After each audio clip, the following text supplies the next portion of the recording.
నమస్తే, welcome to Andhra Prabha. This is Tejaswi. 1 1 1 2 2 2 2 3 3 3 4 4 4 5 5 5 ఇలా 20 లోపు ర్యాంకులన్నీ మావే. పైగా 100% పాస్ అంటూ నారాయణ విద్యా సంస్థ తల్లిదండ్రులను ర్యాంకుల అంశంలో రాంగ్ ట్రాక్ పట్టిస్తుంది.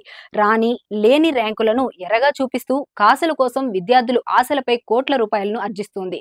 విద్యను వ్యాపారంగా మార్చిన నారాయణ యాజమాన్యం ఉత్తమ ఫలితాల కోసం ఆరాటపడుతూ అర్హత లేని ఉపాధ్యాయులతో రోజుకి 20 గంటల పాటు బట్టి పట్టించడంతో విద్యార్థులు మానసిక ఒత్తిడితో సమిధలుగా మారుతున్నారు.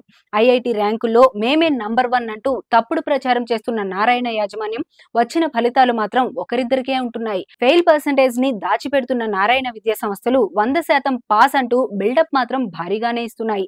అర్థం కాని సొంత సిలబస్ ని బలవంతంగా విద్యార్థులపై రుద్దుతున్న యాజమాన్యం మినిమం పాస్ కోసం చివరకు మాస్ కాపీయింగ్ కూడా ప్రోత్సహిస్తుందన్న విమర్శలు సైతం లేకపోలేదు. బలవంతంగా బట్టి చదువులు, మాస్ కాపీయింగ్ ఇలా ప్రతి ఒక్కటి బహిరంగంగా జరుగుతున్న ఇంటర్ బోర్డు అధికారులు మాత్రం ధృతరాష్ట్రుడి పాత్ర పోషించడం పట్ల సర్వత్రా విమర్శలు వ్యక్తమవుతున్నాయి.